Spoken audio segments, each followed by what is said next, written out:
Technically, to multiply fractions, if you have a over b times c over d, you multiply the numerators, a times c, and multiply the denominators.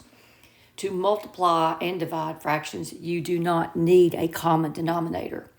So look at, for example, 1.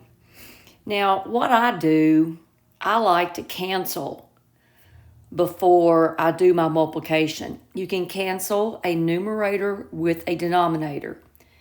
In this first example, 3 will go into 3 once, 3 will go into 9 3 times. 2 will go into 2 once, 2 divides into 8 4 times. So you're left with 1 times 3, which is 3, over 1 times 4, which is 4. Now, if I worked it by just multiplying the numerators and denominators, I would have 2 times 9 is 18, and 3 times 8 is 24. And then I have to reduce that, and 6 will go into each one of them. 6 will divide into 18 3 times. 6 will divide into 24 4 times. So whichever way you think is faster.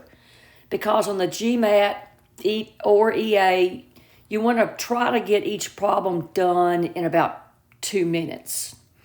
All right, example 2. This is called a mixed numeral because it has a whole number with a fraction.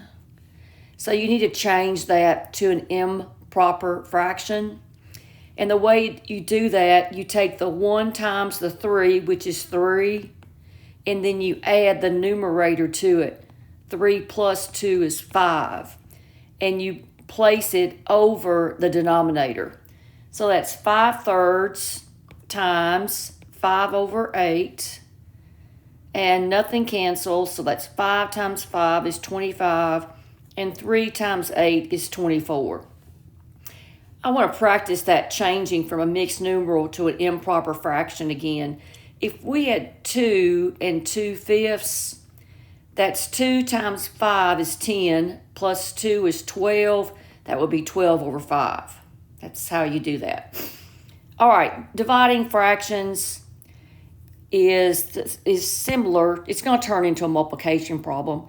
If you had a over b divided by c over d, you write down the first fraction, change the division to multiplication, and flip your second one. That's d over c. And then use the rules for multiplication. So let's look at number 1 here at the bottom. You bring down your first fraction, change division to multiplication, flip your second fraction. That will be 5 over 10. 2 will divide into 2 once. 2 goes into 10 5 times.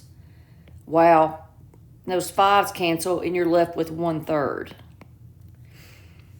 Now, if you did it the other way, you'd have 10 over 30, multiply 2 times 5, and 3 times 10, that gives you 1/3. I'm not sure which way is quicker. All right, 1 2/3, we've already found that to be 5 divided by 3. Change the division to multiplication and flip the second fraction. Those 5s cancel and you're left with 8/3.